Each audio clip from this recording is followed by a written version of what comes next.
Il n'y avait aucune attente ce jour-là, aucune promesse d'événement, aucun signe avant-coureur capable de troubler la tranquillité apparente du moment.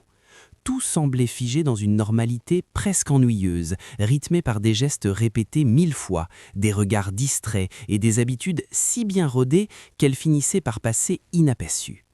L'ordinaire régnait en maître, enveloppant chaque détail d'une impression de déjà-vu, comme si le temps lui-même avançait sur des rails parfaitement tracés.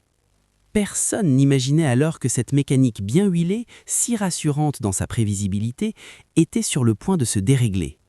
Personne ne pouvait deviner qu'en quelques minutes à peine, sans avertissement ni mise en scène, cette routine docile allait se transformer en quelque chose de dérangeant, de troublant, presque impossible à expliquer. Ce qui paraissait insignifiant allait soudain réclamer toute l'attention, brisant le confort de l'indifférence et forçant chacun à reconnaître que l'instant, autrefois banal, venait de basculer dans une réalité qu'il serait désormais impossible d'ignorer. Sans la moindre discussion, sans annonce préalable et sans qu'un accord explicite ne soit jamais formulé, tous acceptèrent instinctivement, presque machinalement, qu'il occupe la place la plus basse de la hiérarchie invisible qui structurait cet endroit. Une décision collective prise dans le silence, sans regard échangé ni justification nécessaire, comme si cette position lui avait été assignée bien avant qu'il n'y mette les pieds. C'était une zone particulière, discrète et impitoyable à la fois, un espace où l'on ne questionne rien parce que tout semble déjà décidé, où l'on n'écoute pas parce que l'on a jugé à l'avance que rien d'important ne serait dit, et où l'on n'attend strictement rien parce que l'on a appris à ne rien espérer de ce qui s'y trouve. Là, l'existence se fait presque invisible, diluée dans le décor, réduite à une présence fonctionnelle, tolérée mais jamais considérée. Dans cet angle mort de la hiérarchie, on ne provoque ni curiosité ni opposition. On ne dérange pas, on ne compte pas, on ne laisse aucune trace. Les regards glissent, les pensées s'éteignent et l'indifférence devient une règle non écrite, acceptée par tous sans jamais être nommée. C'est l'endroit où l'on classe ce que l'on ne prend pas la peine de comprendre, ceux dont on a décidé, souvent sans raison précise, qu'ils n'avaient rien à offrir, rien à prouver, rien à changer. Il parle trop doucement, comme s'il craignait de prendre trop de place, s'excuse trop souvent, parfois même sans raison apparente, et esquisse des sourires à des moments où personne ne sourit, où l'ambiance ne l'invite ni à la légèreté ni à la bienveillance. Cette attitude, loin d'apaiser, crée un trouble diffus, presque inconfortable. Elle attire l'attention sans la provoquer, dérange sans jamais s'imposer. Il y a dans cette retenue excessive quelque chose qui déstabilise plus sûrement que l'arrogance la plus assumée. Là où la suffisance s'appelle la confrontation, cette douceur maladroite désarme, prive de cible claire et laisse une impression étrange, difficile à nommer. Ce n'est pas une provocation, ni une défiance, mais une présence qui semble refuser les règles implicites du lieu.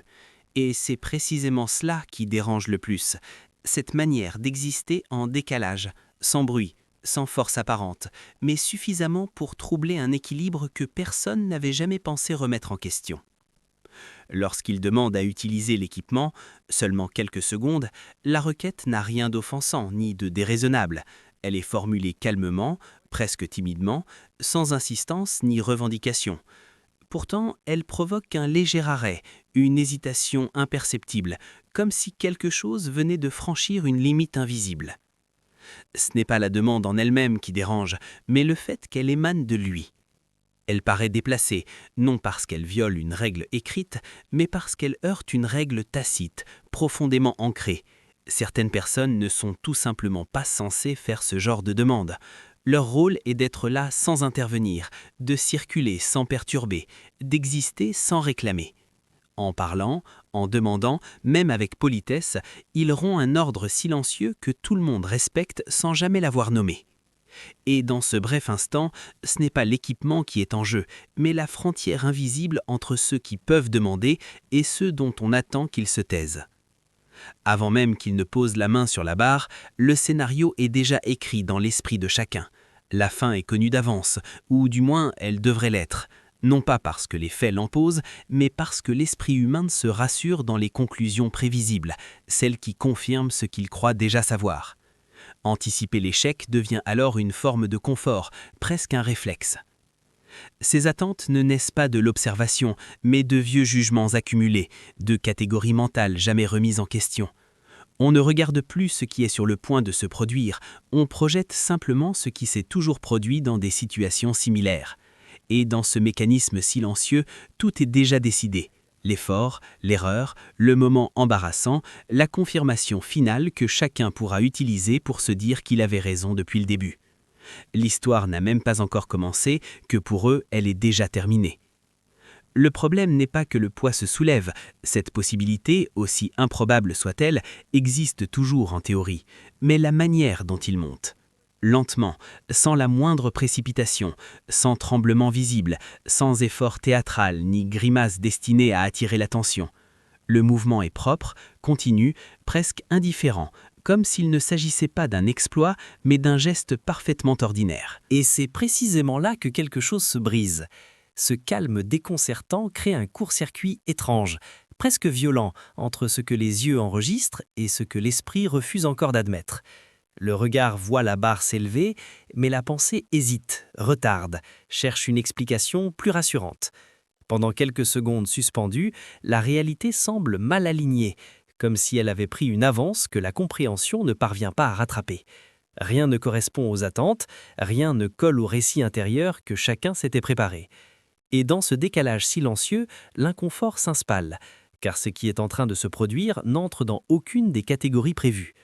Ce n'est pas un silence brutal, ni une coupure nette, mais un silence qui s'installe progressivement, qui se propage lentement d'une personne à l'autre, comme une vague invisible. D'abord, les voix s'éteignent, sans que personne ne s'en rende vraiment compte, puis les rires avortent, les commentaires restent suspendus à mi-chemin, et enfin, même les bruits de fond semblent hésiter à continuer d'exister. Chacun a besoin de quelques secondes supplémentaires, parfois davantage, pour assimiler ce qu'il vient de voir, pour accepter que quelque chose a complètement échappé au contrôle du scénario prévu. Les esprits cherchent à reprendre la main, à réorganiser la réalité, mais n'y parviennent pas immédiatement. Dans cet intervalle étrange, ni vraiment court, ni vraiment long, tout paraît figé. Ce n'est pas seulement la performance qui impose le silence, mais la prise de conscience collective que les certitudes, elles, viennent de céder sans prévenir. Lorsque les questions commencent à surgir, elles n'ont rien de curieux ni d'honnête. Elles ne sont pas là pour comprendre, encore moins pour apprendre. Elles servent avant tout de refuge, une tentative maladroite de retrouver un équilibre perdu. Car à cet instant précis, chercher de véritables réponses impliquerait d'admettre l'erreur. Et admettre l'erreur signifierait reconnaître que le jugement a été posé trop vite, sans preuve, sans patience. Ces questions deviennent alors un écran, une façon détournée de négocier avec la réalité, de la rendre moins inconfortable, plus acceptable. On interroge pour se rassurer, pas pour savoir. On parle pour éviter le silence accusateur, celui qui rappelle que les certitudes d'hier se sont effondrées en quelques secondes. Et derrière chaque interrogation se cache la même résistance discrète, la difficulté d'assumer que ce que l'on croyait évident ne l'était pas, et que l'erreur, cette fois, ne vient pas de lui, mais de ceux qui regardaient. Sans jamais élever la voix, sans chercher à provoquer ni à capter les regards, et sans même regarder qui que ce soit en retour, il devient pourtant le centre exact de l'espace, non pas par intention, mais par simple conséquence. Sa présence redéfinit l'équilibre, déplace les lignes invisibles et impose une attention nouvelle, dense, presque solennelle. Autour de lui, ceux qui dominaient quelques instants plus tôt ne parlent plus. Ils observent désormais en silence, immobiles, comme suspendus à une réalité qu'ils n'avaient pas anticipée. Les certitudes ont changé de camp, et avec elles, la dynamique entière du lieu. Rien n'est dit, rien n'est revendiqué, mais tout est compris. Et dans cette attente tendue du prochain mouvement, ce n'est plus lui qui doit prouver quoi que ce soit, ce sont les autres qui, sans s'en rendre compte, viennent d'apprendre à regarder autrement. Quelques secondes seulement s'écoulent, mais elles s'étirent démesurément, se dilatent jusqu'à ressembler à des minutes entières.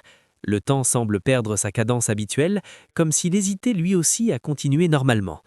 Personne ne saurait dire avec précision à quel instant cette sensation étrange s'est installée, ce moment où l'on comprend confusément que l'on est en train d'assister à quelque chose qui ne devrait pas, selon toutes les règles implicites, être en train de se produire. Ce n'est pas une surprise franche, ni un choc immédiat, mais une impression diffuse, presque dérangeante, qui s'insinue lentement.